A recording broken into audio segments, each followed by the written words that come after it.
नमस्कार, प्रांजल ज्ञान गंगा में आप सभी का स्वागत है।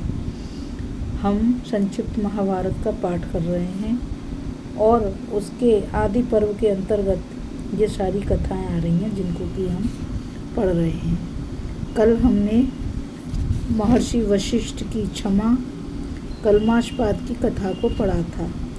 आज हम पांडवों को धौम्य मुनि को पुरोहित बनाने की कथा को सुनेंगे, जो कि इस प्रकार है।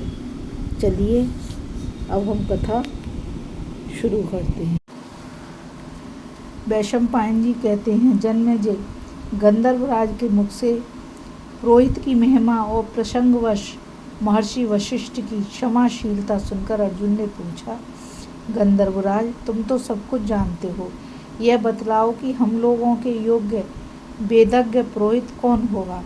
गंधर्व ने कहा, अर्जुन, इसी वन के उत्कोचक तीर्थ में देवल के छोटे भाई धौम्य तपस्या कर रहे हैं। आप लोगों की इच्छा हो तो उन्हें पुरोहित बना लें। इसके बाद अर्जुन ने गंधर्वराज को विधि पूर्वक आग्नेय अस्त्र दिया और प्रसन्नता से कहा, गंधर्व रत्न, तुम जो घोड़े देना चाहते हो वे अभी तुम्हारे ही पास रहें। समय आने पर हम उन्हें ले लेंगे। इस प्रकार आपस में एक दूसरे का सत्कार करके गंधर्व और पांडव भगवती भागीरथी के रमणीय तट से अभिष्ट स्थान की ओर चल पड़े।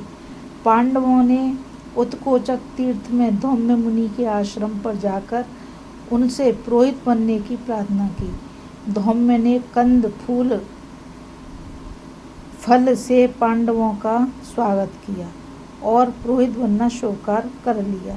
इससे पांडवों को बड़ी प्रसन्नता हुई और उन्हें ऐसा मालूम हुआ कि मानो सारी संपत्ति और राज्य मिल गया हो। उन्हें इस बात का पक्का विश्वास हो गया कि अब स्वयंवर में द्रौपदी हमें ही मिलेगी। पांडव सनाथ हो गए। धौम्य मुनि को भी ऐसा दिखने लगा कि इन धर्मात्मा वीरों को इनकी विचारशीलता, शक्ति और उत्साह के फलस्वरूप शीघ्र ही राज्य की प्राप्ति होगी। मंगलाचार के अनंतर पांडवों ने द्रौपदी के स्वयंवर के लिए आज्ञा मांगी। अभी हम पांडवों के धौम्य मुनि को गुरु बनाने की कथा को, पुरोहित बनाने की कथा को हम सुन रहे थे। कल हम द्रौपदी के स्वयंवर की कथा को पढ़ेंगे। इस कथा में बस इतना ही। मुझ गीता रावत को आज्ञा दीजिए। कल फिर मिलेंगे एक नई कथा के साथ। और आप सभी से मैं यही कहना चाहूँगी कि इस चैनल को ज़्यादा से ज़्यादा लाइक, शेयर और सब्सक्राइब कीजिए ताकि ये अमूल्य ज्ञान अधिक से अधिक लोगों तक पहुँच सके। इस कथा में बस इतना ही। नमस्कार, राधे राधे, जय श्री कृष्ण।